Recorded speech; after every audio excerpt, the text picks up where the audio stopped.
book club. Uh, Excuse me. nice. Nice. As we Yeah.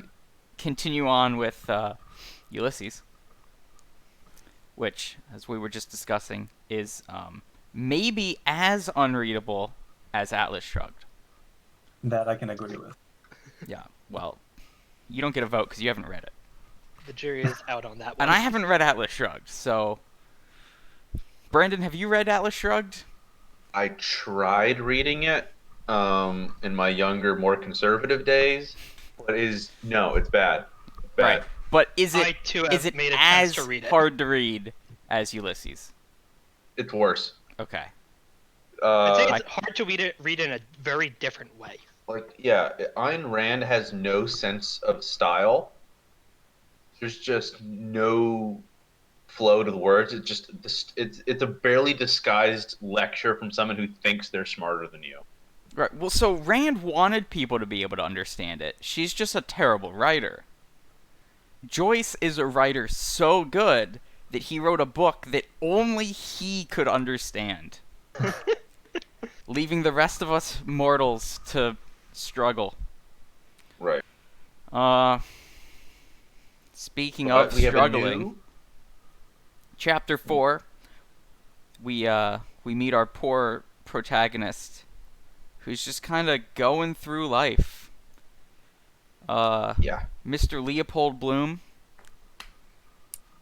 Who we have many What a fan guy. arts of. What a guy. So, yeah, let's start with the depictions of Leopold Bloom. So I have here, which I will attempt to get on stream. I don't know if any of you can see this. Wait, I do I have the lost it. stream up now. hold on. Open. Okay. So good at this. I have upped my production value significantly. Oh boy. I think you'll all be impressed. So if you wait a couple seconds here, you are about to see what I am attempting to show you. As soon as it pops up. On Right. stream. Because Leopold Bloom is very different than our previous protagonists. He is not as erudite. He's not as aware. He very is a much- dense motherfucker. Trying to be charitable. He is sort of the old-timey version of No Thoughts, Head Empty. Just stuff kind of comes in. He might have an opinion on it, and then it leaves, never to be seen again. So what you just saw was Joyce's official art for the character. Mhm. Now here Will is you post this in book club? my You can actually see in book club if you just scroll up a yeah, it's Oh. bit. What I had posted last yeah. week. Now here is my that's the rendition. I official went one? for like the hyper realistic kind of true to life with his weird misshapen head and his lopsided mustache. That I took thick a line little look. bit of artistic liberty here. Let me zoom in on this so you can really appreciate it. So I made his eyes a little happier. I don't really understand how his eyebrows are inside of his eyes, but that's how Joyce drew it, so that's how I drew it too. I was wondering if those were supposed to be glasses or Well, something. see, glasses usually have like a part connecting a them rim. that goes on, and then the bit that goes on the ears, right, which are Maybe noticeably just super lacking. eccentric and just wears a pair of monocles. Um, got Brandon's art here. Yes. This one's pretty I- good. I went with the joke about. I went with the Evangelion reference because both works people claim to say are inscrutable and you can't understand them. But so far, I think they're both simple, straightforward stories. I also made sure to put the kidney in I like there the because that is kidney. a Yeah, critical kidneys part of are a the character. recurring theme. Like actually, kind of unironically, Leopold Bloom thinks about organs a lot, and kidneys are his favorite organ. And we got Nick with his postmodern masterpiece. Sadly, Nick is not with us today. Rip Nick. Gone too soon. So he's got this honestly lovely think Nyx is 3D my render favorite. of Leopold Bloom in front of a Minecraft house and some sort of flying machine. I'm not really sure what's going on there. This is from the Now, upcoming did animated Joyce- steampunk I dig version. it. I dig Did it. Joyce describe that whole scene, like including the flying machine? Oh yeah, and yeah, for sure. specifically Yeah, Minecraft down to house by the name? down to the last detail. Joyce was a huge Minecraft YouTuber. Oh yeah, for sure. That's actually how I first found out about him. Was Yeah. from his Minecraft Let's Play series.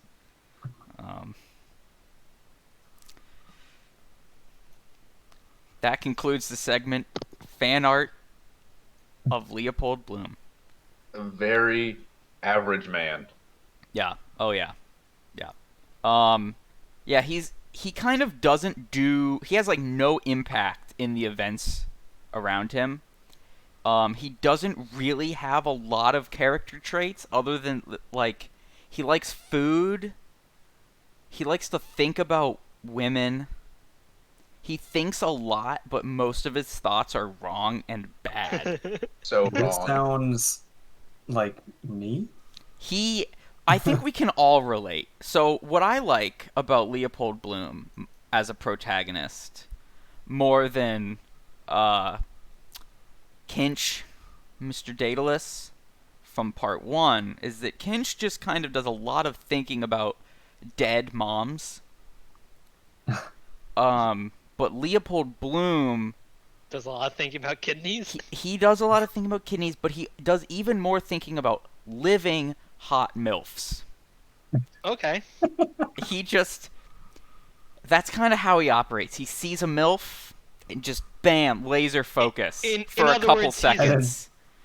He's the foil. Yeah. Yeah, Maybe. he thinks about the women that he sees, and then he immediately gets distracted again by some other thing. I really cannot emphasize enough just how much he thinks about things, like all the time. So chapters 4 through 6 continue the stream of consciousness style of chapter 3, although it's a little more grounded, less abstract, weird No thoughts Latin and this time. sounds. A lot less Latin, yeah. So this is chapter 4 and onward is more readable, in my opinion, than the previous part because it's not so dense with Greek and Latin. There is some Latin, but like it makes more sense in context. So parts 4 through 6, just the general overview is that he wakes up and he goes about his morning and then he goes to a funeral. So while he does some thinking about Latin and he does some thinking about dead people, it's because he's going to a funeral. And That's like at least justified. they do Latin prayers and there is a dead body. So the contrast here is that like Stephen Daedalus sees a woman's purse and goes, "What if there was a dead baby in her purse?" And then Leopold Bloom sees a woman with a purse and goes, "Man, that's a woman." And then he sees a coffin and he goes, "What if there was a dead body in that coffin?" Actually, no. He knows it's a dead body. He goes, "What if there was an alive body in that coffin?" So really, he's like the complete opposite. Mhm. It's fun. He's a good guy. Do these two characters know each other? At least yet at this point in the story. So Leopold Bloom knows Stephen Daedalus's father. Uh-huh. They meet up later on. I don't think Stephen knows Mr. Bloom. At least they don't interact at all. They like briefly see him, like they're riding a carriage and they kind of see him like walking by. So chapter 4. One of the things that I didn't realize because they're not in my PDF of this book. All the chapters, they're called episodes, and they're named after books from the Odyssey. Huh. Except they're not in order. So that kind of threw me off. Wait, what do you mean they're not in order? Well, Like, the order of the chapters in Ulysses does not match the book names in order of the Odyssey, I right? see. Gotcha. So I was trying to It- look up summaries It's not of like the you Odyssey. could draw an exact one-to-one with the chapters to the books of the Odyssey Yeah, in order. it's have it very ordered. That'd be too loose. easy. Yeah, it would literally make it too easy, right? So the books of the Odyssey, these are children's books about the Odyssey. That's not what I was trying to look up. The Odyssey. Wikipedia. Will it list the books for me? Sort of to contrast our protagonist even more. Like, Stephen, if you could recall, was introduced by getting woken up by his friend in this elaborate, dark parody of Catholic ritual, whereas Mr. Bloom is introduced thusly. Mr. Leopold Bloom ate with relish the inner organs of beasts and fowls. He liked thick giblet soup, nutty gizzards, and stuffed roast heart, liver slices, fried with crust crumbs, fried hencods roes. Most of all, he liked grilled mutton kidneys, which gave to his palate a fine tang of faintly scented urine. Yeah, he Uh-huh. loves the kidney. Stephen, sad doctor, sad teacher man, torture artist. Mr. Bloom, guy who likes piss. Yeah, he likes the way the kidney tastes like piss. Yeah. So that's fun. Anyway, Land of contrasts. chapter 4 is called Calypso. Calypso. Now, in the Odyssey, Calypso is an island full of nymphs. Wait, is it the island or is it the nymph that's named Calypso? I think it's one of those Greek it's- things where it's I think yes. It's the Like, island, welcome to right? Hades, my name is Hades. Uh, I think it's that sort No. of deal. The island and the nymph are both no, called the Calypso. island is named Ogygia. Ogygia? Calypso's the name of the nymph who, like, puts Odysseus under this spell for 7 years and fucks him every single night until I think one of the gods shows up and is like, you gotta let this dude go. It's been 7 years. Knock it off. Look at his dick. It's just all Um, worn and shriveled up. Yeah, he's just a poor, shriveled piece of meat. And this does tie into Ulysses because they're both cheating on each other, Mr. and Mrs. Bloom. Oh yeah, both of them. You don't really It's- get into it much No. in this chapter, but yeah, I mean they're not like hardcore like sneaking out to go No. bang their lovers. They just send naughty letters. Yeah, well, Which that's how you is- did it back then. Yeah. So Bloom just like slides into ladies' DMs. Yeah. Presumably with like drawings of his dick, because he's a He's an ad man. he writes advertisements and like does the sketches to Oh, go in them fuck. and stuff. Our protagonist is in marketing. Yeah, he's in marketing. Yeah, he works for the newspaper. Yeah, very boring. Like I forget what it is he markets, but it's very mundane. His profession. Mhm. Yeah, so he has a wife. He has this smoking hot opera singer wife whose name is Marion. And her nickname is Millie. No, Molly. Millie's his daughter. He has a daughter named Millie and a wife named Molly, which I kept getting confused because I'm bad at names. And so at first, I was like, oh, I see. So Calypso is the nymph who seduces the hero. But, like, I don't think his wife did a whole lot of seducing. I'm pretty sure it No. had to be the other way around. Because his wife is I'm gonna- way yeah. hotter than he is. Yes. Much more Opera singer. successful. Yeah, she's a famous opera singer. From like a- Spain. Yeah. So she, yeah.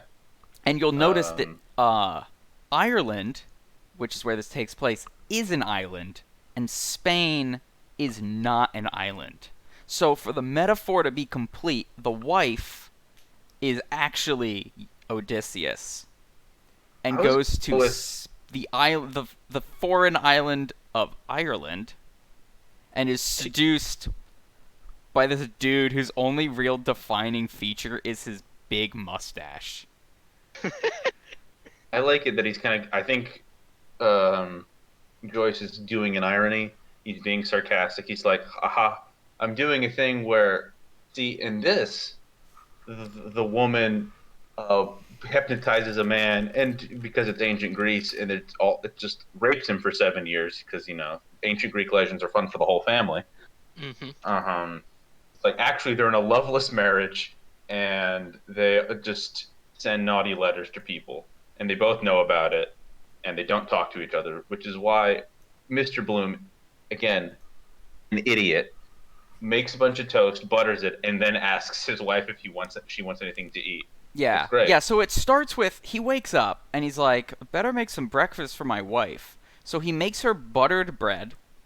And then he goes, hey, honey, do you want some breakfast? And she goes, no.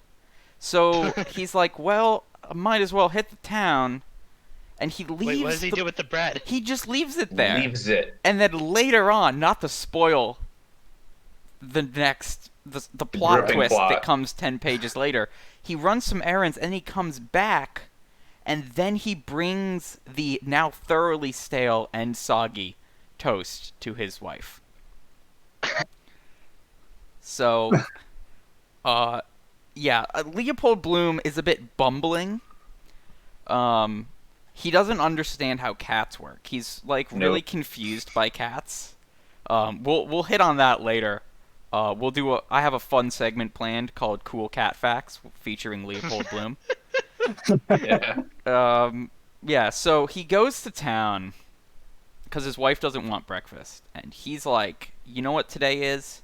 He Kidney doesn't want to eating. eat the buttered toast he made. Yeah, kidney eating day, because that's all he really lives for, is to eat the kidney. And he goes to town, and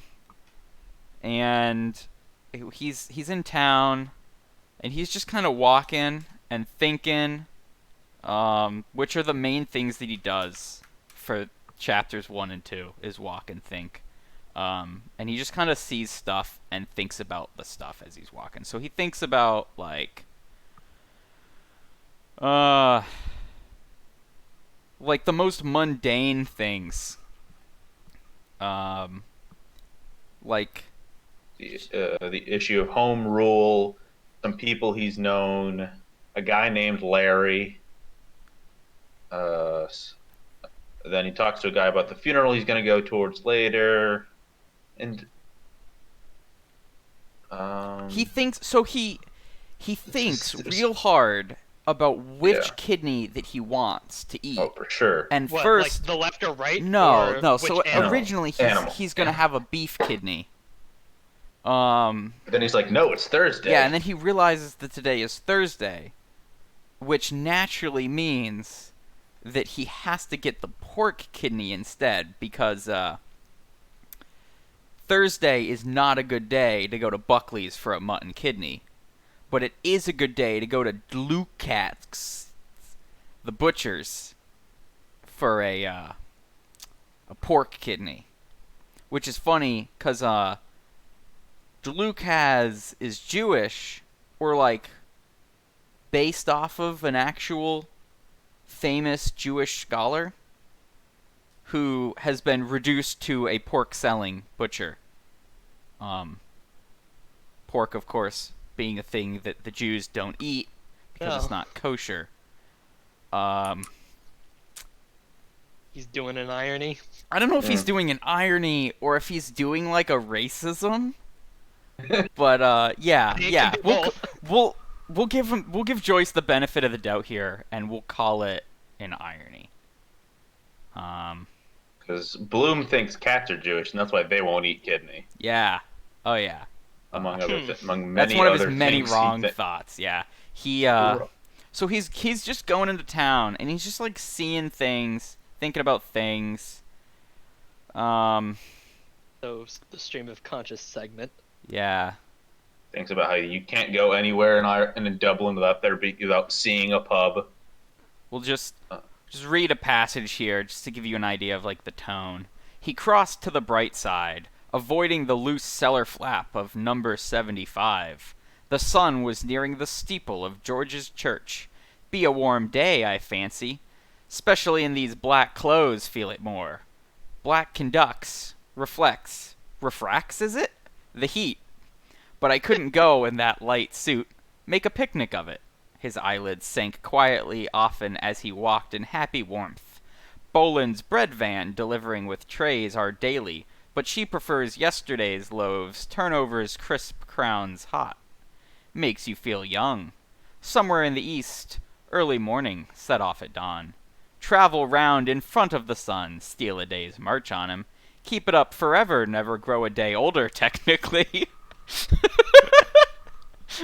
I missed that when I read this the first time. Yeah, he's like, if you just outrun the sun, you'll actually never get any older.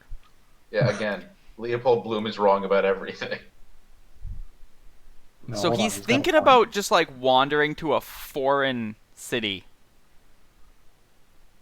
Yeah, I considering believe there's mention of- somewhere off to the east, because he talks about Yeah, like 'cause there's- mosques and turbans. Well, he literally says Turco the Terrible, so I assume he's talking about Constantinople. Oh yeah, that would make sense. Yeah, Um, or just the Ottoman Empire in general. Yeah. And then he kind of stops to talk to people as he goes. He sees Simon Daedalus, who is Stephen's father. Doesn't talk to him yet. He just like sees him. Oh no, he does talk to him.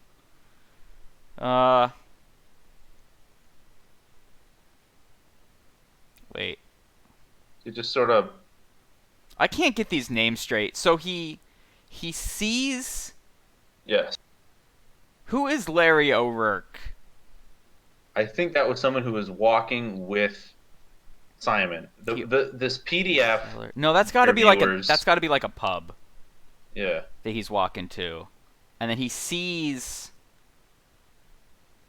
Simon Daedalus, but doesn't talk to him. He talks to Mr. O'Rourke about the Russo-Japanese War Yeah. and how the Japanese would beat the Russians, which is true. They did, but it's not fair for them to make this prediction because Joyce wrote this after the war. After the war. Yeah, because this is set in 1904, I believe. And he wrote in 21. And he wrote it in the 1920s. So it was after the war. But it was true at the time. They were convinced that the Japanese would beat the Russians. And, they did. Because the war was taking place, like, much closer to Japan than it was to the part of Russia that people live in. They were fighting over, like, Siberia. So the Russians had to go all the way through Siberia, whereas the Japanese just kind of sailed their boats over.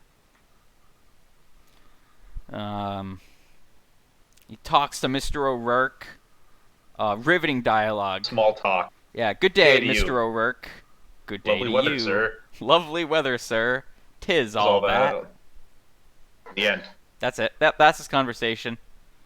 And then he Literal thinks about small how there's talk. just so many pubs and a lot of Yeah. drunks because of all the Yeah. pubs. Yeah. And then he's trying to Right. do some math. So, Hell yeah. And because this guy has all the wrong thoughts, he probably does the math wrong, I he imagine. actually gives up on the math. He gives up on the math pretty quick. He's like, Instantly. yeah, he's trying to do some percents. He's trying to figure out how the pubs make the money.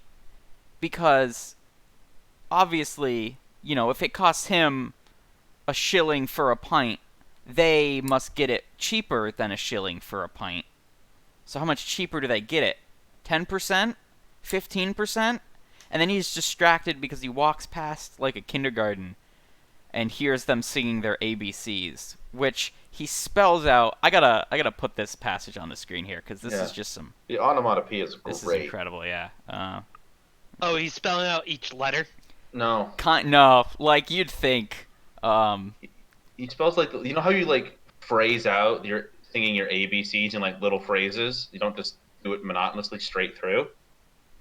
Choice Yeah. automatopoeizes A love a B verb. C Yeah. D Fiji Kelaman O PQ Rust UV W Inish Turk Inish Shark Inish Boffin What? and at their jogger fry mine sleeve bloom. What the? Wait, what? He's yeah. Do you have any annotations on that? Because I my guess do, is yeah. just Actually, I can tell you what that is. So, they're doing vocab drills. Inish Turk, Inish Shark, and Inish Boffin are the names of a trio of islands. Why he's thinking about them now is like totally beyond me. But yeah, they're islands. So Inish means like island of. Mm. Now, the fool would think that this means island of the Turk, island of the Shark, and island of the Boffin. Uh-huh. What it actually means is, let me see if I can find this annotation here. They're named after their animals. It's like boar. Where is it? Yes, yeah. So these are islands off the coast of Ireland. So Inishbofin is the island of the white cow. Inishturk is the island of the boar, and Inishark is the island of the ox. Of the what? The ox, like the oxen. Mm. I think it would be of the shark. You would, right? Yeah. Yeah. But it's Inish Ark, not any shark. Oh, I see. And then Sleeve Bloom is some mountains in Ireland. So I guess they're doing like Geography. geography. Oh yeah, he says at their jogger free. Oh, he that's what that Doesn't means. spell it geography. He spells it. Geography. Oh my god. Oh, he spells it their geography. It's he's writing he's writing in Irish in an Irish accent. At their geography. Mine. Sleeve Bloom. Okay, that makes sense. Of course, it all comes together. Yeah, so Sleeve Bloom is an Irish mountain range. Ah, gotcha. Yeah. Then we get to the best part: the motherfucking kidneys. Oh yeah. Yeah. Well, before the kidneys, there's this lady who's in front of him in line. Yeah, And he is just thinking about her hips. vigorous hips. He's got two thoughts. The first Dem some childbirth and hips. is that there's this hot woman, oldish, strong pair of arms, and by George does she whack that carpet. What? Yeah. Yeah. Woods, his name is. Wonder what he does. Wife is oldish. New blood. No followers allowed. Strong pair of arms. Whacking a carpet on the clothesline. She does whack it, by George. The way her crooked skirt swings at each whack. God, I wish that were me. Yeah, so this is one of the many times he just thinks about hot MILFs. Yeah. The other thing that he's thinking about is that there's only one kidney left, and he's really hoping that she doesn't buy the last kidney. And she doesn't. Yes. This is the He incredible then thinks tension. a second time about her skirt swinging and her whacking this rug.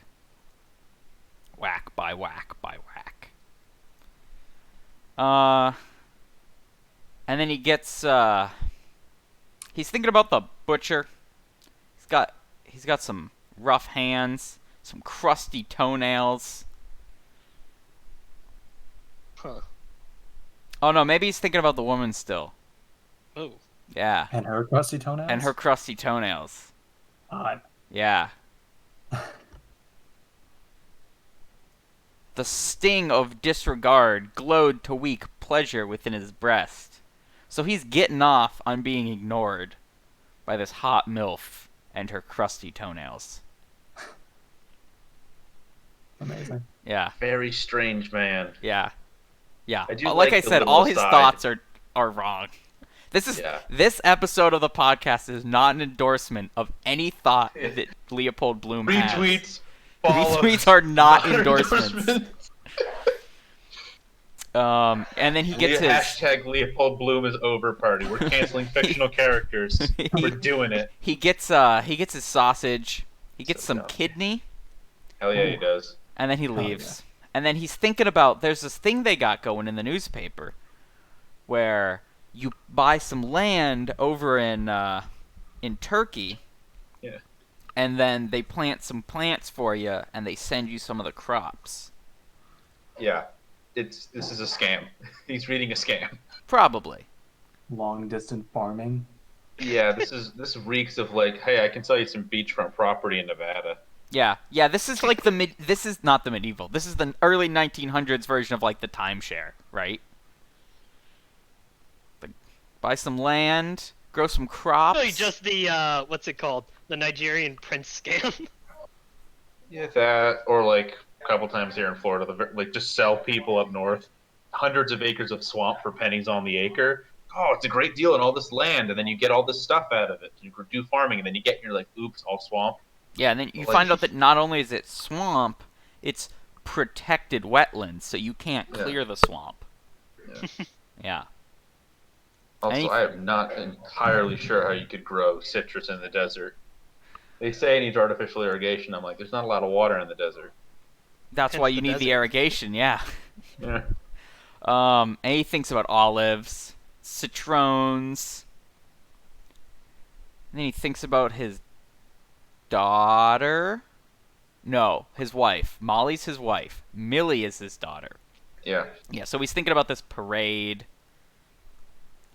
And then there's a cloud, and then he starts thinking about the Jews. Oh, Yes. Yeah. not again. So Leopold Bloom is not Jewish, but his father was Jewish. So he's like part Jewish. So the people that don't Jewish. like the Jews don't like him because he's Jew adjacent. Yeah, so here's a nice passage. All dead names, a dead sea in a dead land, gray and old now. It bore the oldest, the first race. That's the Jews. The Jews are the first race. A bent Yeah. hag crossed from Cassidy's, clutching a naggin bottle by the neck. The oldest people wandered far away all over the earth. Captivity to captivity, multiplying, dying, being born everywhere. It lay there now. Now it could bear no more. Dead, an old woman's, the gray sunken cunt of the world. Desolation. Okay. Yeah. So, I don't really know where that passage went. Hey, soon he's dunking on Israel? I I guess genuinely we'll- don't know. Yeah. No clue. I can only assume that, yes, He's sad about the diaspora. that Israel is a gray sunken cunt of the world because it birthed the Jews and then they left, much like how an old woman's children have all grown up and left because he sees this old woman Yeah. carrying a naggin bottle, whatever that is. Again, despite being a different man than Steven, he still does wild leaps of free association. Just most of his thoughts are wrong. Yeah. And then he's walking back and he's just thinking about being near his wife and buttering his kidney. Because remember, this man only has two recurring thoughts: hot milfs and buttered kidneys. So he gets back home and there's two letters. There's one that addresses his wife, Mrs. Marion Bloom, bold hand. And then there's another one that's from his daughter to the two of them. His daughter Millie, not Molly. Molly's the wife. Uh, so this is the first indication that his wife is having an affair. That she's got a letter. First bold indication to letter. him, or first indication to us, the To audience? us, the author. I don't know if he knows. So he makes some tea. And then There's some drama about the tea because you got to scald the kettle. What does thing that means mean? something. What does scald the teapot mean? I don't know. I'm an adult. I I don't. thought I scald drink just coffee. meant like to burn with hot water, which is like Maybe it means like descaling the kettle. Maybe. Hmm. I don't know. I'm gonna Scald Google the it. teapot by first pouring in an inch of boiling water, letting it sit for a minute, and then swishing around before pouring it out. This warms. Just like what you did in the olden times to make sure your tea was good. I guess you basically just warm the teapot up first. We fought a war so we didn't have to deal with tea. So I don't know what the fuck they're talking about. All right. Yeah. So so she's just giving him instructions on how to work a teapot, right? Which is like Yeah. he should know. Something anyone can do. Yeah. But our boy. Any can't. Irish man should be able to figure that one out. And then he's thinking about the cat. Doesn't want to give her too much food because then she won't catch the mice. And then he's buttering his kidney. Thinks about his daughter Millie. Gave her a necklace. And then he pokes the kidney. And then he goes upstairs, brings the tea to his wife, brings the bread. The now stale bread. Almost certainly. Yeah. Oh yeah. Yeah. Has some thoughts about his daughter. Hopefully she's doing all right. Hopefully that sex breaking out even then, which is a wild way of describing these things. It's fun. Yeah, so this part is interesting. He's chatting with the wife, and then she asks him about a word in a book that she's reading, metempsychosis, which I had no idea what that meant. Andrew, would you like to hazard a guess? Am I allowed to look this up first? Nope, Or wrong answers Dang only. Yeah. What is like Metem- Bloom? How is that spelled? metem, metem, and then psychosis, like psychosis. So I suspect it has something to do with the mind, particularly some sort of ailment thereof. I have no idea what the prefix metem means. Good on guess. this Good cell. guess. You're completely wrong. Angela, Right, would you okay. like to give it a shot? Adam psychosis. No clue. Well, Leopold Bloom, who up till now I thought was dumb as hell, he knows that this is Greek for reincarnation. Really? Yep. Yeah. Is that true? It sure is. I looked it up. Yeah. The supposed transmigration at death of the soul of a human being or animal into a new body of the same or different species. Yep. Huh. So he's explaining this to his wife, and she's like, I don't get it. Can you use small words? And he's like, reincarnation. And then he thinks about the painting. Or like, I don't think it's a painting. I think it's like a print that the wife has above the bed. Bath of the Nymphs. And I'll put that up here. Bath Right, of- like the place for the chapter title. Yeah, yeah. So the nymphs, right? Because Calypso was a nymph, and this is them nymphs bathing. Let me get this bad boy up there. Whoops. God damn it. Windows keeps trying to like full screen. So what I'm doing is I'm just sticking stuff in the corner of my monitor to have it show. And Windows is like, oh, you want this to be full screen because you've touched the edge. So there's them nymphs bathing, much like We're gonna how get the nymphs. demonetized. The stream's gonna get banned. Oh, we're gonna get demonetized. We're gonna get Oh, banned. hang Gonna on, I'll get... cover up the nipple with my cursor. There we go. Yeah, this is now an 18 plus only stream, adults only. You can't actually. Oh. Yeah. So he thinks about that and how the nymphs would be reincarnated into trees or something, which I'm pretty sure is wrong. Yeah. Is he mixing up the dryads in there too? I don't. I believe he is confusing. Yeah, because like, aren't the soul nymphs the water reincarnation. ones? Yeah, there were water nymphs, there were tree nymphs. I think he's confusing again. Leopold Bloom is wrong about many things. He's confusing like soul reincarnation with like the physical like transformation that these Greek mythical creatures could do. Yeah. Confusing like spiritual and soul shifting from one body to the next to physical shape shifting. And then, suddenly, tragedy strikes. The smell of burning kidney wafts upstairs to the wife's bedroom, Oh no! and he yells, "The kidney!" and runs downstairs, to Stubbing find his toe that against the broken his commode. kidney is burnt and smoking. And he flips it over, and it is only a little burnt.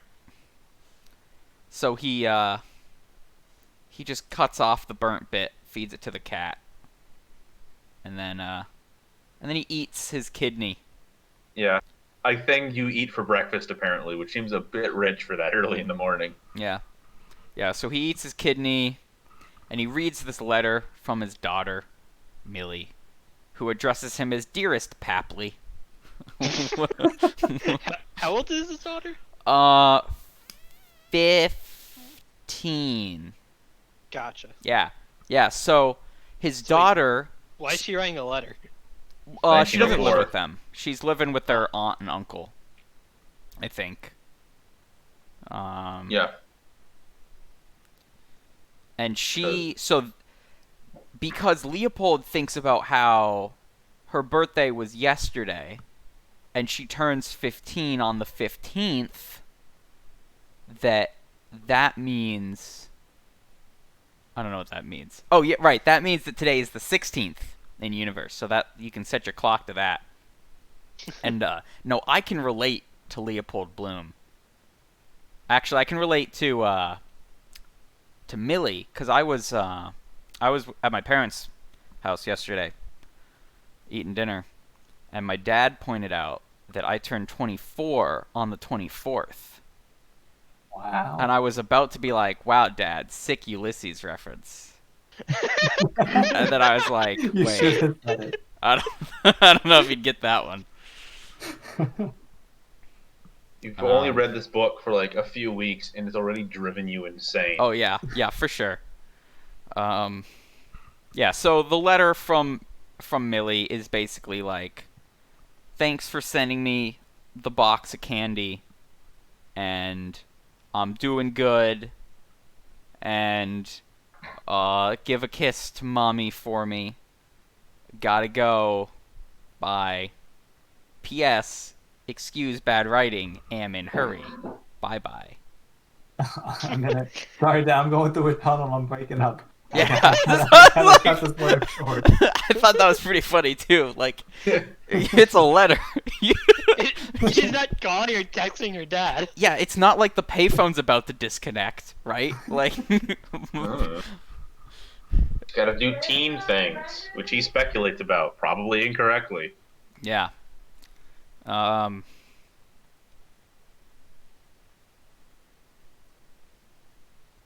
Yeah, so Millie is a music hall stage, a young student. He's in the performance business. Takes Like he's a after her mummy, Yep. the opera singer. Yeah. And then he thinks about kissing his wife, his daughter. I'm actually not sure which one he's thinking about kissing. I am In not the letter, sure either. you just said she mentioned giving. It's true. Yeah. kiss So the yeah. mommy So for Millie me. is like, "Give my kisses to mummy," and then he starts thinking about young kisses. The first. Oh, so he's thinking about the first time he kissed his wife. far away now past. Girl's sweet light lips. Useless to move now. Lips kissed, kissing, kissed. Full, gluey women's lips. Alright, good. Glad he's thinking about kissing his wife and not... Or, yeah, not kissing his daughter. Which would be a little bit weird. Just a little bit. Just a And little he bit. gets back to his daughter, saying, "Hey, you know what? It's better that she's in performance arts school, so she's busy and not idling and doing idle teenager things, which, as we all know, will bring about the downfall of society." Yep. And then immediately after thinking about... Pivot.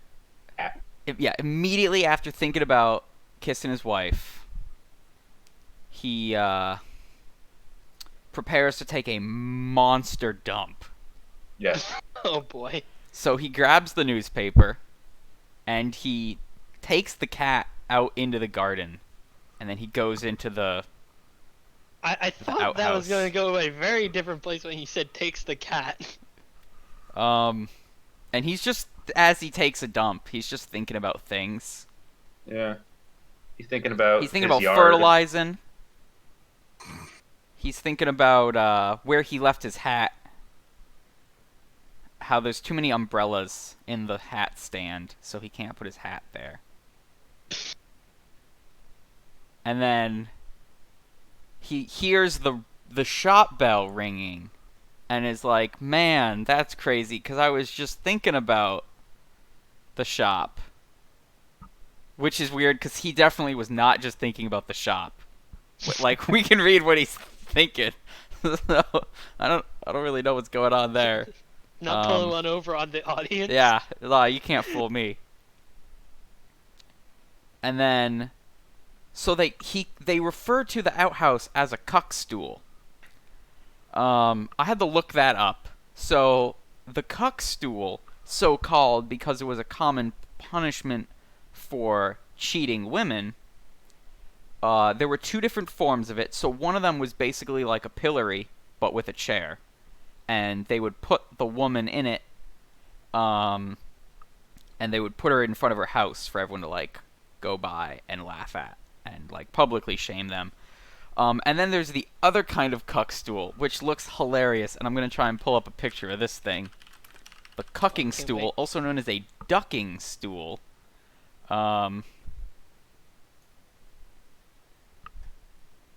So, what they would do is it was like a seesaw kind of deal with a chair on one end, and they would just tie the women to it and then dunk them in a pond.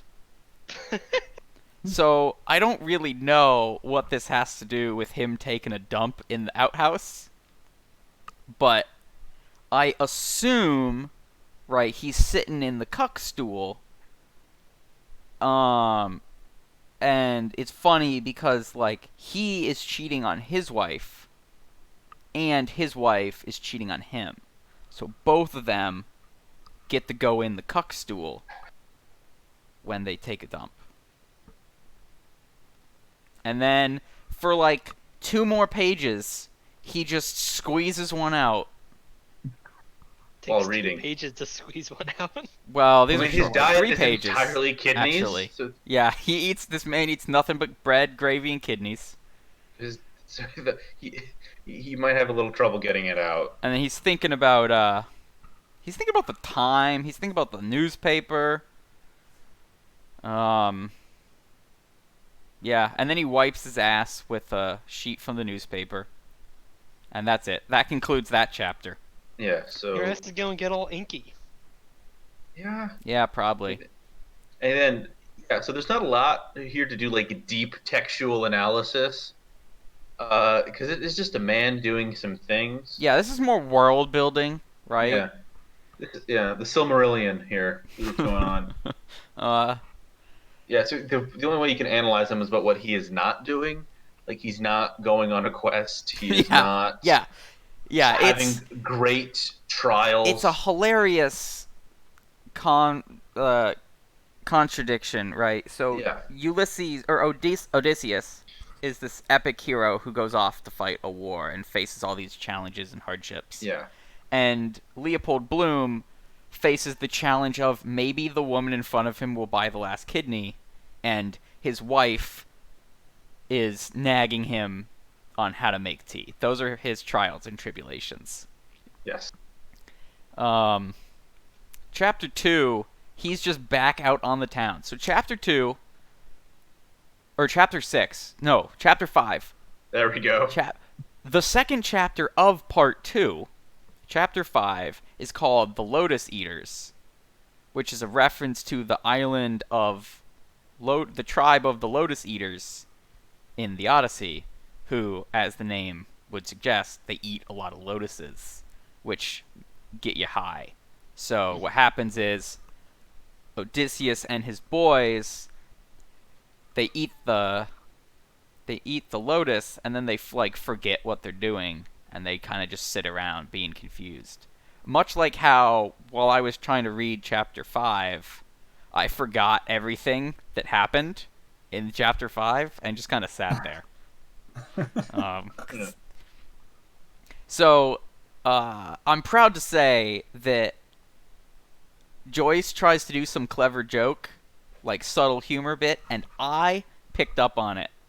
So he's walking along and he sees Bethel, so Bethel is in Jerusalem, or like a little ways off of Jerusalem, and it's a common name that you'll see on like synagogues and churches and like hospitals affiliated with synagogues and churches. So Bethel, Beth meaning house of, and El meaning El, or sometimes God, because like a lot of different words could mean God in Hebrew. Like a bull god, maybe? Yeah, like El, the winged bull god. Exactly. So Bethel means house of Well, like, God. all the angels' names that are like the old angels' names, they all end in L. Yeah. Meaning like they are the something of God, like the sword of God or something. Exactly. Now, And so they're fucking terrifying. So he sees Bethel, and he's trying to translate this, and he's like, yes, because El means house of. No, it doesn't. Beth means house of. And then he goes, all right. So he begins to recite the Hebrew alphabet, which goes Aleph, Bet, Vet, Gimel, Dalet, Hey. And he's like, Aleph, Beth. Yeah, that's it. So Bethel means the house of Beth. But Beth is not a letter. It's Bet with like a hard T.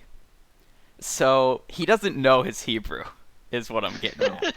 Yeah, which again, I think reinforcing the fact that he's only part Jewish. Yeah. Very bad at being a Jew. He's not an actual Jew, because, like, I'm not very Jewish, right? But, I know the first two letters of the Hebrew alphabet, and it's Aleph and Bet. So I didn't even have to look that one up. I saw Bethel, house of Aleph Beth. I was like, wait a second.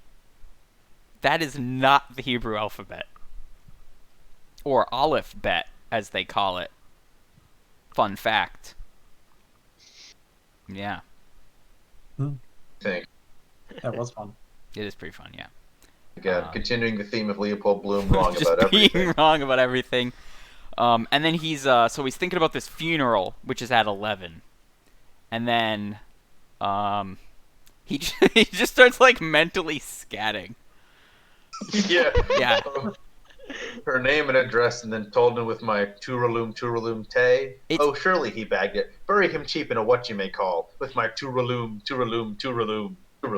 Even like before that, so I guess he's like seeing someone singing, or like hearing someone singing, or he's singing, or thinking about someone singing. I don't know, but it just goes, met her once in the park, in the dark. What a lark. Toralum, Tay. He's rapping. Yeah. Slam poetry over here. Yeah. And then he's He thinking goes to about the tea shop. So he's got hidden in his hat is like As a you do. card, like a PO box card, because he's going to check his letters, and he gives it to the post office lady. to get his letters, because he's got this secret post office box because he's having an affair, and he's smart enough to not get the letters from his mistress sent to the house, unlike his wife. And then he sees this lady in line, or not in line. Well, he's in line. He sees this hot lady, and she's getting into like a carriage, and he's like, "Oh man, I might get to see her leg," as she like steps up into the carriage. But then a tram comes by and blocks his sight, and when it leaves, she's gone. And I could really feel Leopold Bloom's pain in not getting to see this hot MILF's leg. Simple man. Simple thoughts. Is that after he's wrong about Ceylon? I forget where it comes in. I'm kind of going a little bit out of order here. So, he's thinking about some tea, how he needs to get tea, and he's guy's like, what kind of tea do I get? He spends a paragraph thinking about tea, which is honestly more than anyone ever should. And then he talks like, aha, the finest Ceylon brand. Again, for the viewers at home, Ceylon is the colonial name of Sri Lanka. And then he just, again, continues to be wrong. It's like, yes, Garden of the World, leaves to float about on, cactuses and meads and snaky lianas, they call them. Wonder is it like that? And then would he assume what I think is I would assume is a slur, like going those Chingalese. That's a yikes for me, dog. Hang on, I'm gonna Google that. Chingalese. I assume is what Ceylon.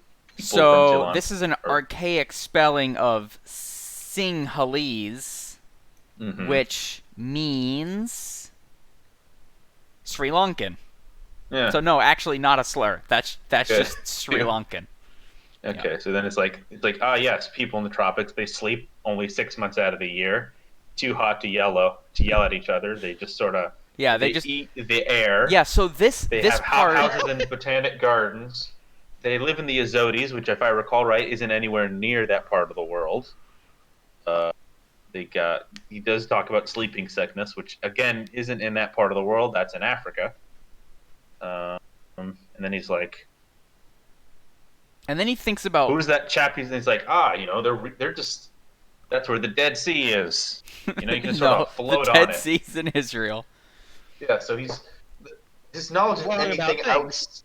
So the knowledge of him, anything outside of the street he walks on, is very low. Yeah, so before we move on, I want to draw the parallel here between him thinking about these tropical people and their being lazy with the Lotus Eaters, which are on this tropical island, and it's just this tribe of people that just eat, like, opium poppies all day and just sleep.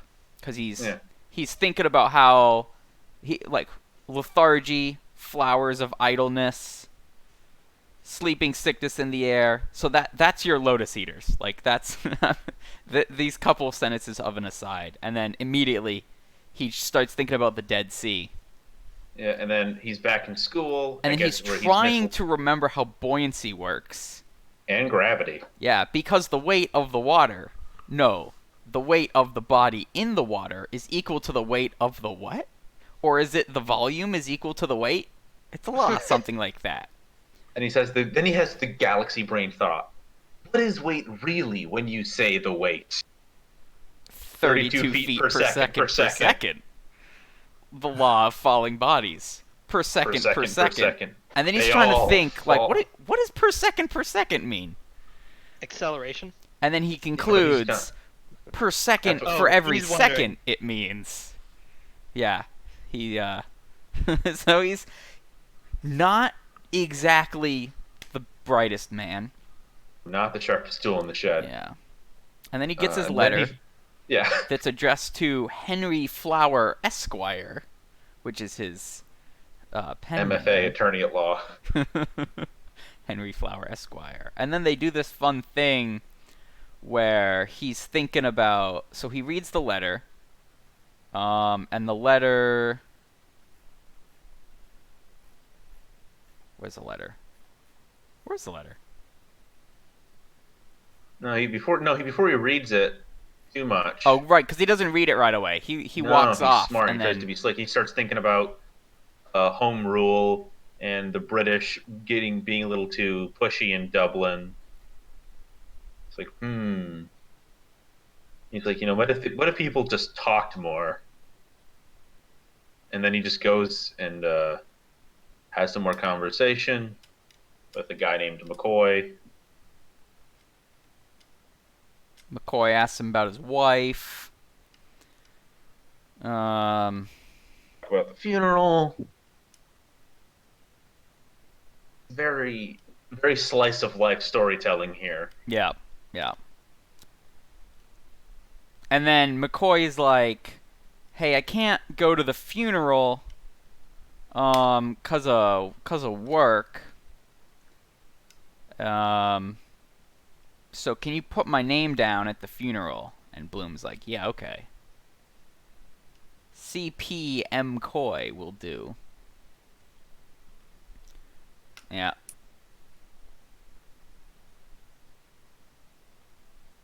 And then he just kind of keeps walking. He's thinking about some plays. Thinks about Hamlet. Um, trying to find where he reads the. Oh, he thinks about horse piss. Hell yeah, he does. He walks back. He walks by some horses, and he's thinking about horses. Which, like, I can't even fault him because when I see a horse, I think about the horse. I too, when I see a horse, think that's a horse. It's every time I see a horse, I go, "Wow, horses are so big." He thinks about their dicks. As one Wow, does. horses A are so stump big. of black gouda percha wagging limp between their haunches. So I don't know what gouda percha is. I want to know. There's not a lot of Gouda- things that how is that wag. spelled? Gouda, Guttapercha. I looked it up, and apparently it's got something to do with like your root of your teeth. So I don't really know why this is a euphemism for horsecock. Does he talk like when you got a loose tooth? I don't know. I gave up Gouda percha trying to refers figure this to out. Both trees Gouda of percha. geez. So it's a tree. It does refer to a tree, Yeah. and also it's something to do with latex. Oh, this is a tree that latex comes from, I guess. Ah. Okay, so it looks like a tree. That's what he's saying. Honestly, I don't know. Yes. Sure. I'm gonna go with that. Oh, they use gouda percha when they do a root canal. They like put some in there as the filler because it's so biologically compatible and inert and like soft because it's latex. They just put some latex in there. Incredible that James Joyce was able to see into the future and draw the connection between latex and horsecocks. Yeah. And anything else going further down that line of discussion is left as an exercise for the reader. And let's just move swiftly onward, as Yeah. he does. Yep. He just walks by, and then he reads the letter. No, wait. He pulls out the letter. He doesn't even read it yet. He's just playing with this letter. Here we go. So he reads the letter. He's another cat. There we get to the letter. Dear Henry, I got your last letter to me, and thank you very much for it. I am sorry you did not like my last letter. Why did you enclose the stamps? I am awfully angry with you. I do wish I could punish you for that. I called you naughty boy because I do not like that other world. Please tell me what is the real meaning of that word. Are you not happy in your home, you poor little naughty boy? I do wish I could do something for you. Please tell me what you think of poor me. I often think of the beautiful name you have. Dear Henry, when will we meet? I think of you so often you have no idea. I have never felt myself so much drawn to a man as you. I feel so bad about. Period. Please write me a long letter and tell me more. Remember, if you do not, I will punish you. So now you know what I will do to you, you naughty boy, if you do not wrote. Oh, how I long to meet you.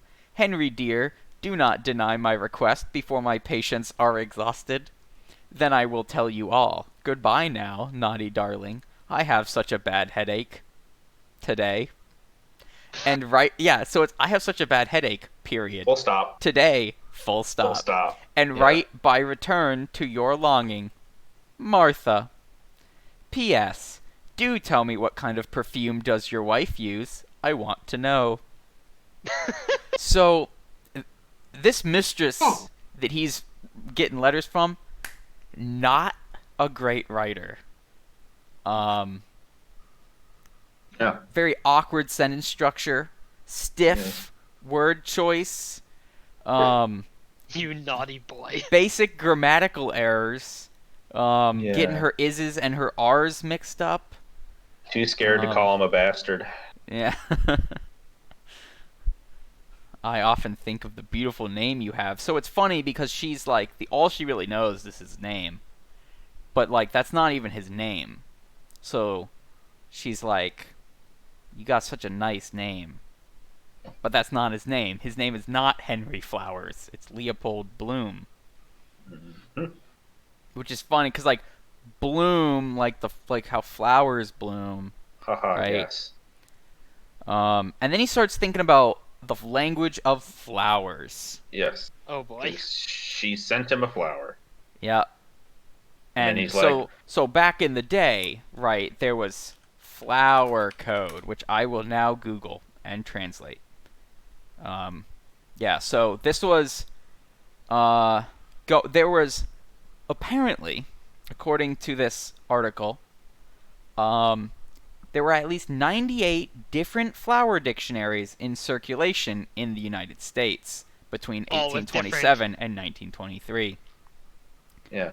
Yeah. With different meanings for different flowers. Yeah, so I don't know what the accepted meanings in Joyce's time Yeah, was. this is what you had to do for fun before you had like the internet and TV.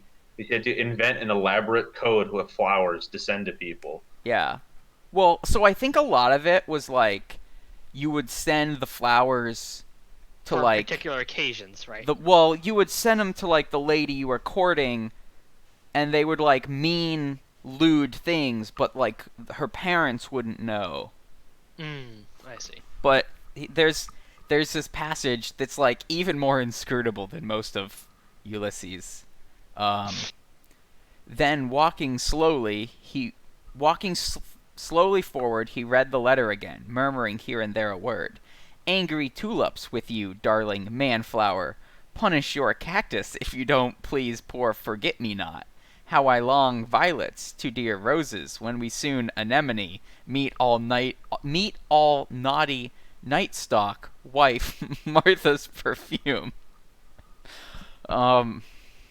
Yeah, so I was gonna do a segment here where I look up flower code and explain what this means. But then you got tired of looking up But flower code. there is no one flower code. That was No, like yeah. the whole Right. point. Is that like they would just make them up. So I don't fucking know what this shit's supposed to mean. Yeah. You might just be taking the piss out of it. Yeah. That's my guess. It's Joyce. He's making fun of these elaborate courtship rituals. Yeah, that so you did Joyce in the is like, Victorian why are you period." sending secret messages using flowers when you could be sending secret messages using references to obscure Jewish authors and quotes from the Odyssey? I do like the punish your cactus. Oh, yeah. No, Yeah. Yes. You know, the most famous Manflower, flower, the punish your cactus. cactus. Cacti have flowers. Well, yeah, but you wouldn't call it just cactus. Yeah, I would You not specify it send as the I would not cactus's send a flower. bouquet of cactus flowers to my lover. Yeah, it's And saying just cactus more implies like you are just sending like a big singular. meaty piece of cactus. yeah. With all Imagine the- like a huge saguaro. Yeah. And then Giant. he retrieves from the envelope the pin that I guess was pinning the flower or something. I'm not really sure. And then throws it away and thinks about how women just have so many clothespins. Where do they all come from? Women be shopping. Oh yeah. Which reminds him of a rhyme. Oh, Mary lost the pin of her drawers. She didn't know what to do to keep it up. To keep it up. Hey, wait. That doesn't rhyme. What a shitty Yeah. song. Yeah, flat Dublin voice is bald in his head. Those two sluts that night in the coombe linked Coombe. together in the rain. Yeah, I guess keeping the dress up, and then he gets a headache after thinking about cigarettes, as we all Yeah, he do. thinks about cigars and their narcotic effect, which again is a reference to them lotus eaters. And then kind of keeps walking. And thinking. He tears up the letter or the envelope. He tears up the envelope and throws it away. And then thinks about how you could just tear up a check for £100 the same way. And then he ponders about the nature of paper money. Mm-hmm. And how this one time someone cashed a check for £1,000,000 in the Bank of Ireland because he was rich because he made porter. And then he's trying to calculate how much porter it would take to be £1,000,000. And then kind of He also gets confused, much like we did, yeah, using British currency. yeah, he gets confused and by imperial British units. exchange rates. Another way in which he's relatable. Oh yeah, very relatable.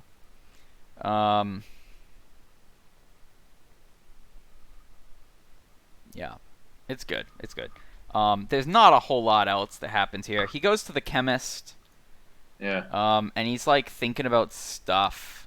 He gets like some medicine. Or he gets like perfume and then Yes. a sedative. And Yeah. the poet's like, better not mix it up. And he's like thinking about drugs and like how whack it is that like if you take a little bit of something it's medicine, but if you take a lot of something it's poison. Which ties into the next chapter in which he thinks briefly about how his father committed suicide by overdosing on medicine. Yeah. Because remember, back in the day, their medicine was like opium or Some cocaine. maybe radium if you were feeling frisky. Yeah. My favorite Victorian treatment was for pancreatic cancer. You were advised to sit in a box which showed some orange light at your face. That's it. That's the treatment. Cost 200 quid. In old timey money. So it's like paying, I guess, like I don't know, $5,000 now to sit under an incandescent light bulb for a week, and that would cure your cancer. Incredible. That's actually a I would- thing. They I sell. would rather take the They cocaine. sell. I think it's like an arthritis treatment, and it's like a box that you like strap on over your hand that just shines like UV light on it. I remember course. seeing that. It's total bullshit. Like if you thought like fake homeopathic medicine and gibberish is bad now, it hasn't changed. Hasn't changed. And then he Well, walks. it's mostly just medical science has advanced past that Yes. stuff, and just some people haven't let go. No. This is after he goes by the church and has some church thoughts about INA or IHS. And he's wrong about that. He goes by the bathhouse and is like, "Man, I wish I could get a bath and have one Yeah. of them bath girls rub my back." And that's it. That's the chapter. Yep. Yep. Some other religious-y stuff in there He's before just he... yeah. He's just like thinking about him. He's literally picturing himself in the bath. Yeah. Huh. Yep. And then chapter 6 is he meets up with some of his bros and they The ride fellas. a carriage to a funeral. And this chapter is really long. So Oof. I'm not going to do the whole skimming thing because it is just too long. Because honestly, pretty much nothing happens for like the whole chapter. Yeah, it's literally just they go to a funeral. Yeah. So he meets up with Simon Daedalus, who is Stephen's father and some other guys, um, and he just kind of talks to them. And his relationship with them is a little weird because they're like, they talk over him a lot, and they like, when he suggests things, they don't really agree with him. They just kind of like nod along to get him to stop talking. Like, they come to like some like tram crossing or something like that, and there's this dude whose job is to turn a wheel that makes like the crossing guard thing go up and down.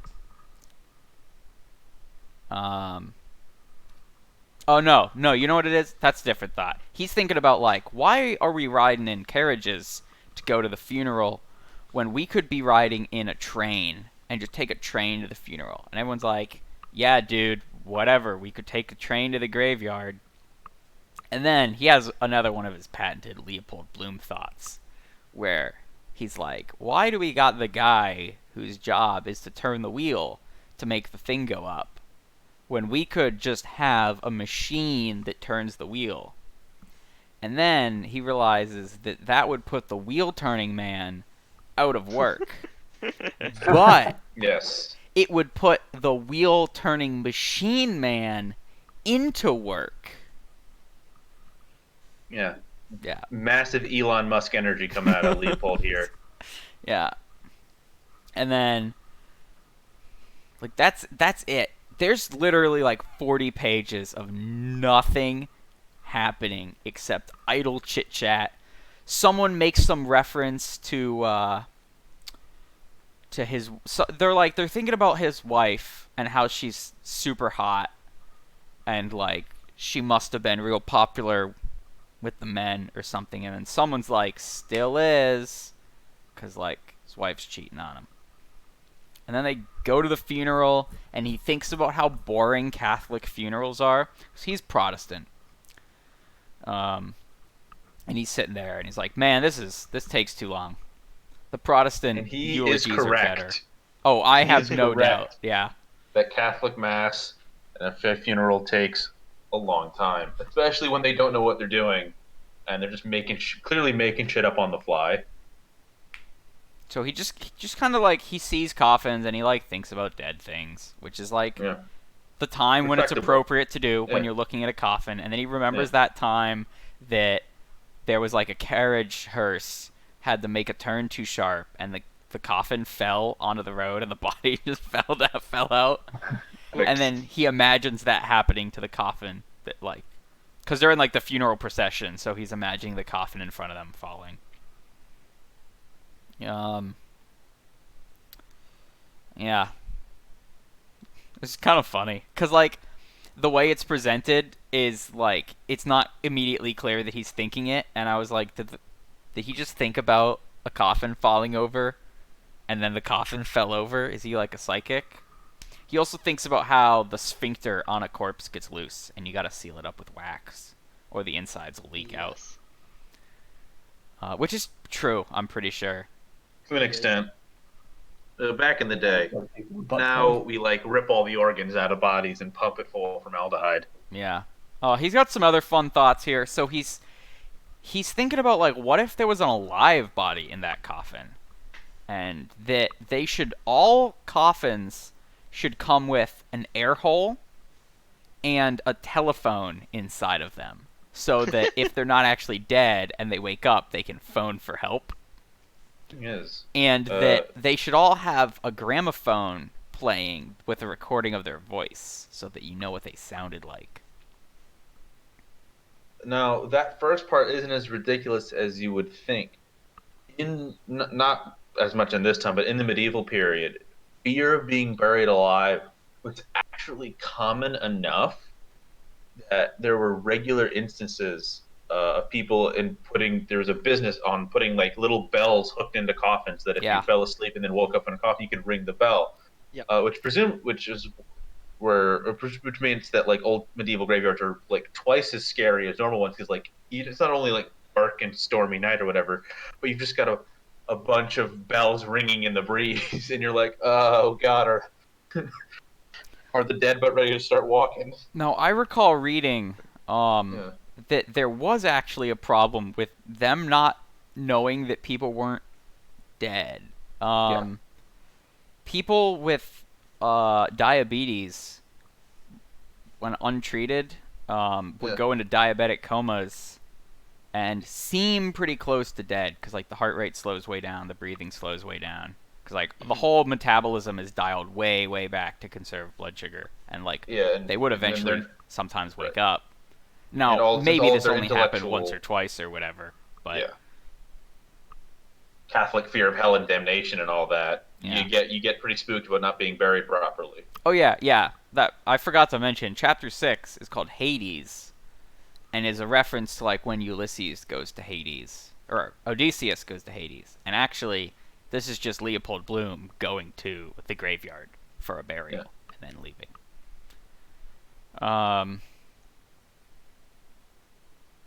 Yeah. He thinks about how his dad died. He also thinks about how his son died. His son died like a week after birth or something like that, which means that he's got no male heir, which was like kind of worse back then than it was now. Yeah, for all of us who's played Crusader Kings know the problem of not having any viable male heirs. Oh yeah, for sure. And that's pretty much it. Like, oh, and there's this guy in a Macintosh who he's like the 13th person in the funeral procession. And I didn't know what a Macintosh was, so I looked it up. Aside from the computer. And I'm pretty sure that it's referring to Macintosh Plus, the vaporwave musician, the one that did Floral Shop. Yeah. So that was, I thought, a little after Joyce's time. So I guess he's just like a psychic or something. And then so he sees this dude. The Macintosh is actually a raincoat. They were a real big. They did like rubberized fabric coats, so they wouldn't get all soaking wet. And they're still around actually, Macintosh coats. They make fancy, expensive coats.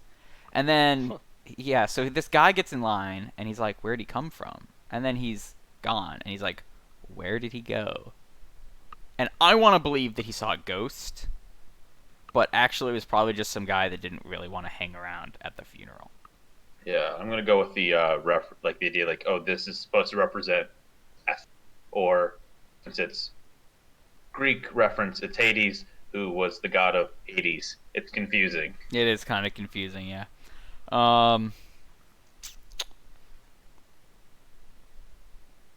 Oh, he thinks about like organs a whole bunch, and other than kidneys. Yeah. So he thinks about how like character development. The heart is just like a pumping gallons of blood every day, thousands of gallons of blood every day, which I think is too big a number.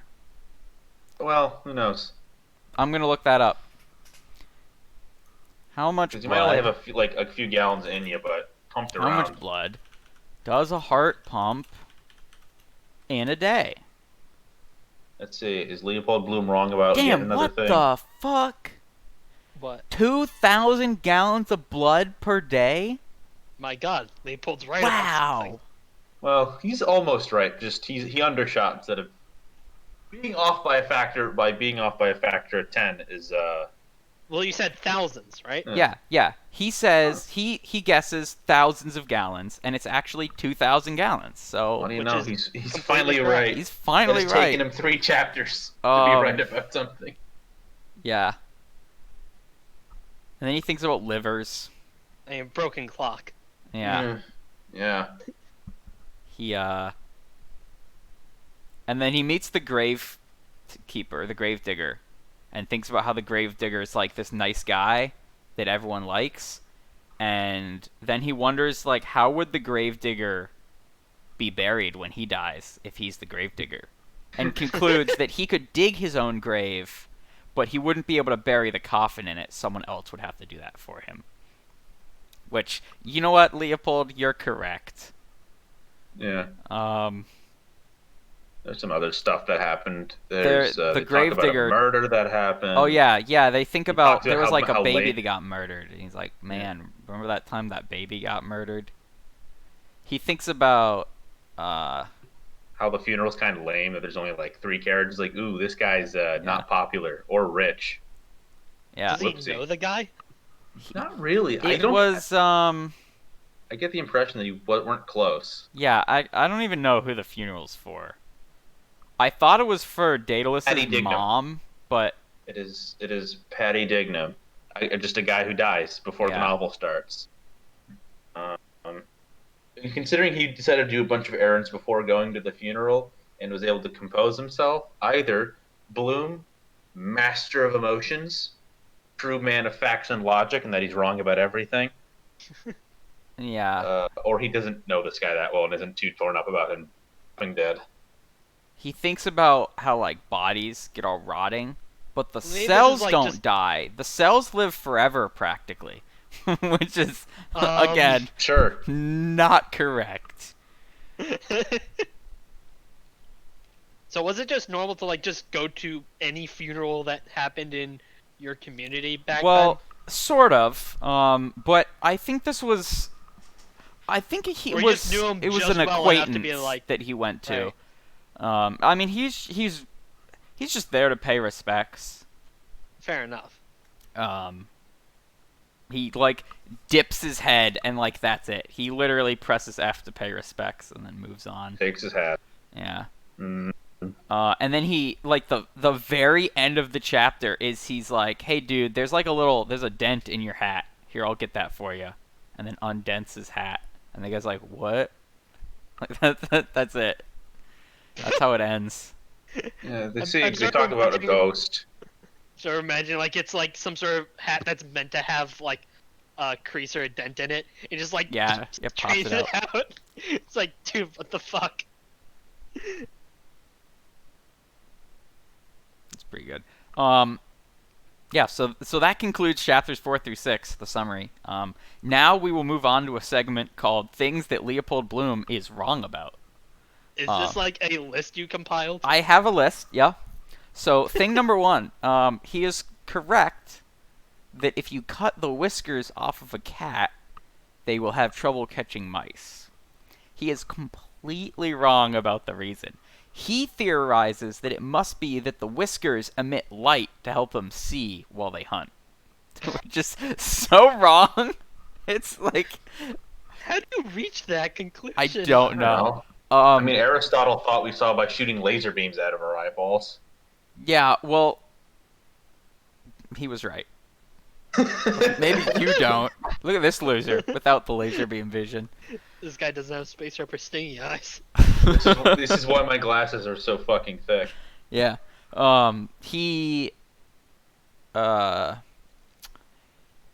He remarks that cats won't eat pork, and concludes that it must be because pork is not kosher.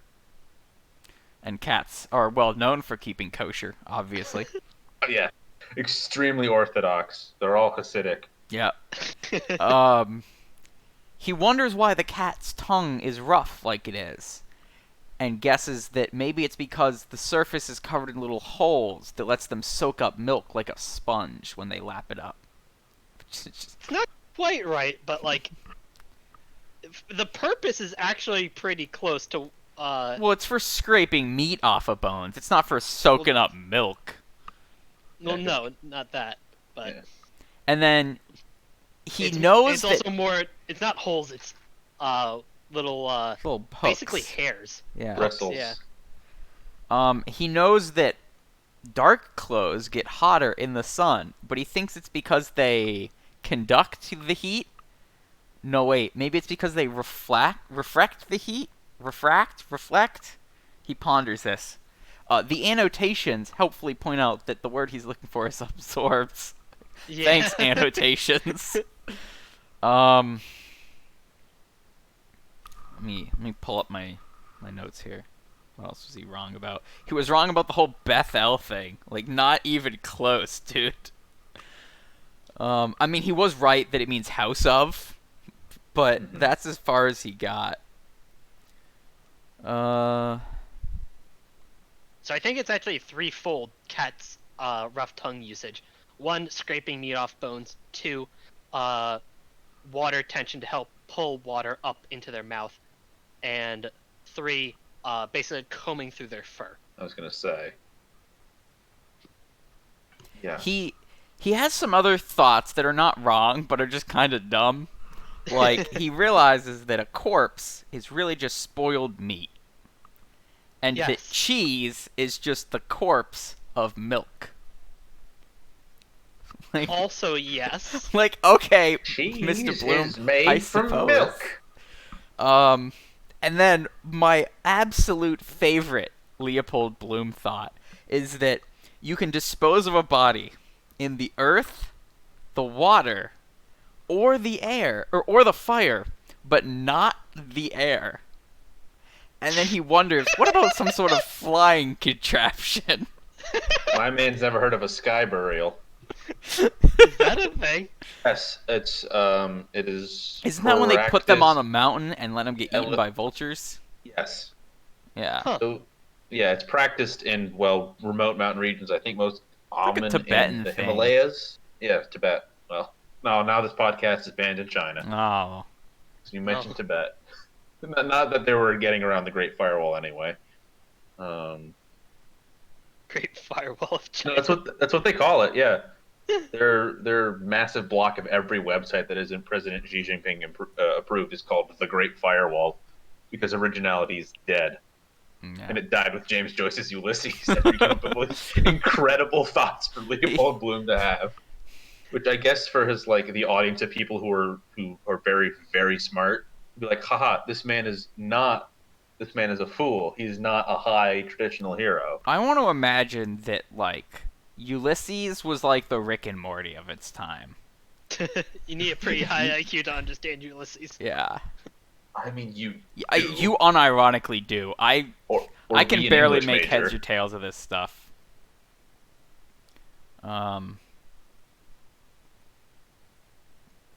Yeah. This book is written like it's an inside joke for English majors. Basically, yeah. Yeah. So, that's 3 chapters, and the only things that happen, like, of import, is that he eats breakfast, and he takes a dump, and he's cheating on his wife, and his wife's cheating on him, and his dad died, and his son died, and then he goes to a funeral. Yeah. Yeah, that was 110 pages. Yeah. And the only dramatic point in this was, will he save his kidney? Yeah, is the kidney ruined? Yeah. That was the And maybe only some character tension. stuff. Oh, and will the lady in front of him buy the last kidney? Yeah. Egads, my kidney's ruined. But Maybe what some if? stuff. I am utterly fascinated by this man, this Leopold Bloom. Someone should make like a Twitter account. Thoughts of Bloom. Yeah, exactly. Leopold Bloom thoughts. Yeah, that was pretty good. What up, my Bloom heads? Oh, he's wondering if the body gets cut by a nail in the coffin, would the body bleed? He's smart enough to know that the circulation stops when you die, but maybe if you nick an artery, some of them would ooze out. And then he wonders if maybe we should bury all of the corpses wearing dark red clothes, just in case. Honestly, not a So bad you don't outfit to see wear in a blood casket. stains. Go straight pimping. Yeah, and then he's wondering, like, why do we put them in the coffins? Isn't that a waste of wood? What if we, Yes. what if we designed the coffin so that you would put the coffin in the ground, but then you would, like, lift up the coffin, and it would, like, lift up and leave the body so that you could reuse the coffin? Wait, what? Innovating. Yeah, like, what's the fucking point of the coffin, then? But he does correctly conclude that it, keeps the body from decomposing for a little bit longer. I do like when he just sort of wanders into that Catholic service and he's just like, I'm going to think about some God thoughts now that I'm just standing in the back of this church service. Why are you here? Time to have some thoughts about God, which I assume these are Joyce's thoughts about stuff and things, but just sort of filtered through this Bloom guy, who's, again, delight. I love reading. I love being in his head. I love how all of his thoughts are like half-formed sentences that Yeah. don't ever finish. Yeah, chapters 4 through 6 were definitely both easier to read and more enjoyable, in my opinion, than Oh, parts for 1 through sure. 3. It's a lot less dense. It's pretty funny. Like, Oh yeah. this is genuinely humorous at times. Quite amusing chapter, you So good. Well, chapter 2 was pretty funny, with Yeah. the boss just being like openly anti-Semitic. In a way you can only get nowadays by going into YouTube comments. It's Oh great. yeah, yeah.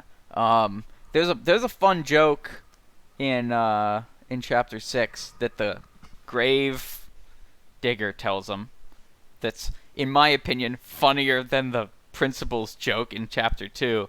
And the joke is that there was these two Irish guys that go into the graveyard to pay respects to one of their friends that died, and they're like, it's foggy, and they're kind of drunk, and there's the statue they put up. There's a statue of Jesus on his grave, and one of them is like looking at the statue, and is like, man, they sure did a bad job with the statue. Doesn't look a thing like our friend. And everyone's like, ha, ha, ha, I get it, because, like, it's the statue of Jesus. Which is not that funny, No, but not at all. is No, less. it's not exactly. It's more funny than, why did Ireland never expel the Jews? Because they never let them in. Which admittedly is a little bit funny. But the actual funny part is that the principal, after saying the joke, laughs so hard that he like starts hacking up phlegm. Yeah. His own body is rejecting his level of anti-Semitism. Yeah. Yeah, and it's just some great.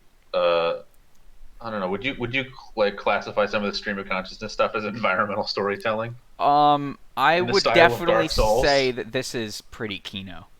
Yeah, This is the Dark Souls of literature. it is. Yeah. Oh, for sure. Yeah. Well, between like, because there's the not quite, because this is not technically a sequel to Portrait of an Artist as a Young Man, and there's the sort of not quite a sequel to this, Finnegan's Wake. Now we can figure out which one of the three is the Dark Souls 1, 2, and 3 of the franchise. Looks like we have to read them all then.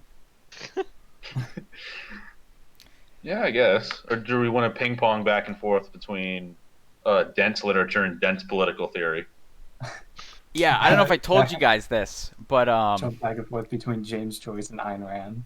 I What it's all ordered about. volume 1 of the collected works of Theodore Kaczynski, You did mention that. To Yeah. which I kind of want to actually read for book club. Industrial Society and Its Future. Yes. A All right. terrible book. Yeah, we're all on a watch list now, so that's cool. But me. Already was. yeah. Yeah. If you weren't already, you're doing something wrong. Yeah. It's- If any of you have ever read any of Industrial Society and Its Future, I'm familiar with the opening paragraph. Or it is opening written sentence. by a dude who lived in the woods and ate turnips and mailed wooden pipe bombs to professors picked randomly out of phone books. So, not Because he thought exactly the a literary the great. Industrial Revolution was a mistake. Yeah. It's so funny because like the Kaczynski's only real grudge against the Industrial Revolution is that when he was a young man, he got a job at the local rubber foam factory. Which, as far as I'm aware, like his only actual complaint working at the rubber foam factory was that he tried to go on a date with his supervisor and she didn't go on a second date with him because he Wow. was boring. It's Yeah. not like he lost his arm in industrial No, accident. yeah, or no, something. No. It's not like he had to slave away as a child. It's just like he was like as a summer job. He's like, might as well get a job at the local rubber mat factory, which apparently he was actually pretty good at. Just making rubber foam and then went on a date with his supervisor, but could not get a second date. Absolutely heartbreaking. And as a And result he vowed of that to get his revenge. on society. And over the course of like 20 years, mailed like a lot of bombs. Some of which worked. Yeah, he was not very good at making bombs, actually. But he tried, and it's the thought For that another counts. time. I assume next week it's the next 3 chapters: Aeolus, Lestriginius, and Scylla and Charybdis. Not Greek. Can't read this shit. How many chapters are there? Charybdis. There is 16? 18? 18. There's 18 chapters. Yeah. Split across 3 parts. I am worried about the Wikipedia article is worrying me that this episode is broken into short segments by newspaper-style headlines and is characterized by an abundance of rhetorical figures and devices. So it looks like it's Return of the Dense Bros. Yeah, so I'm Next looking week, at this, lads. and basically it'll have a headline. So I'm assuming, because Leopold reads a lot of newspaper and like works as a newspaper writer Yeah, or like he works in the ad marketer, department. that He writes he's the ad reading the copies. newspaper and is seeing the headlines and thinking about the headlines. Imagine teaching this book and be like, so he works at a newspaper, and then like, what's a newspaper? Oh, Jesus Christ.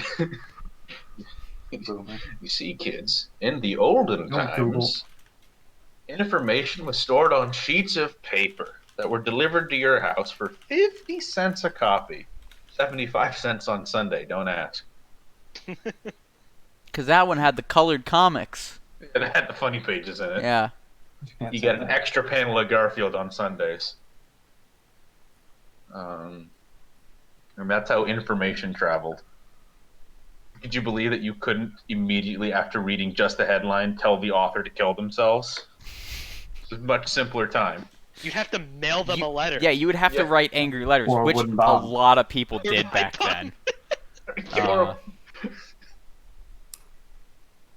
But yeah, I think that pretty much wraps up part 2 of IAA Ulysses Book Club. Anyone got any? I do like the concept of old angry letters between like an author and his fans. And We just should bring realize, that like, back. Fuck, nothing's actually changed. We should just Yeah. shut Twitter down and go back to writing angry letters.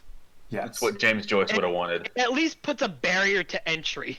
Yeah, you know, you're right. Because when you have to pay 51 cents to mail your letter, it's gotta be worth at least 51 cents of your time to care about. All right. And now, if this podcast has been your time, audience, hit the follow, like, comment, Don't forget to subscribe. ring that bell.